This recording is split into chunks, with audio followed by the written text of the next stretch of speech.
사랑하는 성도 여러분, 오늘은 사순절 제11일입니다. 하나님 말씀은 마가복음 4장 21절에서 34절입니다. 우리가 우리 자신들을 볼 때에 믿음이 잘 성장하면 좋겠는데 잘 성장하지 않는다든지, 다른 사람을 보면서 믿은 지는 오래됐는데 왜 저렇게 날마다 같은 모양이며 변하지 않을까 하면서 답답해하기도 합니다. 그런데 오늘 성경 말씀에 보면은 믿음이 자라 결실을 맺기 위해서 두 가지가 필요하다고 가르쳐 줍니다. 첫째는 말씀을 잘 받아들이는 마음입니다. 예수님께서 비유로 말씀하셨죠. 어떤 사람이 씨를 뿌리는데 그 씨가 길가에 떨어졌어요. 그래서 새가 먹어버렸습니다.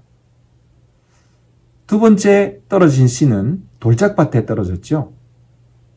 그 씨는 처음에는 싹이 났지만 햇빛이 내리쬐자 타버렸습니다. 세 번째 씨는 가시덤불 속에 떨어졌어요.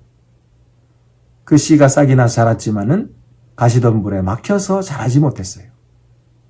네 번째 씨는 좋은 밭에 떨어져서 30배, 60배, 100배의 결실을 맺었답니다. 우리 마음에 하나님의 말씀을 거부하는 마음이나 또는 세상의 욕심이나 또는 핍박을 이기지 못하는 그런 마음이 있을 때는 하나님의 말씀이 자라지 못하고 결실을 맺을 수가 없습니다. 그러나 겸손한 마음, 하나님 말씀을 잘 받아들이는 마음이 있으면 그것이 씨앗이 떨어져서 좋은 결실을 맺는다는 것입니다. 두 번째로 우리에게 필요한 것은 시간입니다. 예수님께서 또 말씀하셨죠. 어떤 농부가 밭에 씨를 뿌렸는데 그것이 어떻게 자라는지를 알지 못했다는 것입니다. 그래서 농부는 자고 깨고 하기만 했는데 어느 틈에 그 씨앗이 싹을 내고 이삭이 맺히고 곡식이 충실하게 맺혀서 추수하게 되었다는 것입니다. 이것은 하나님의 나라가 또 하나님의 말씀이 어떠한지를 가르쳐주고 있는데 그것은 절로 자란다는 것입니다.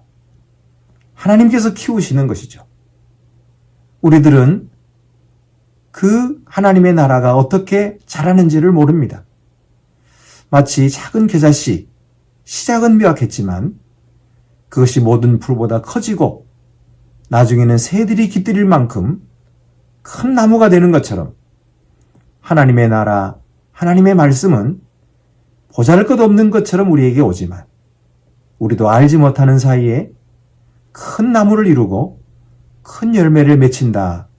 주님께서 말씀해 주셨습니다.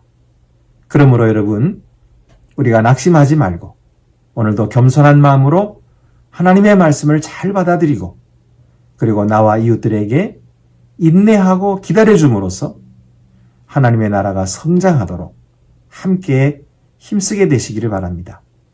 기도드리시겠습니다. 은혜로우신 하나님 아버지, 저희들에게 겸손한 마음을 주셔서 하나님의 말씀을 잘 받아들이게 하옵소서. 또한 나와 이웃들에게 시간을 주고 겸손하게 기다림으로 말미암아 하나님의 나라가 아름답게 이루어져서 결실하는 것을 볼 수 있도록 도와주시옵소서. 예수님의 이름으로 기도드립니다. 아멘.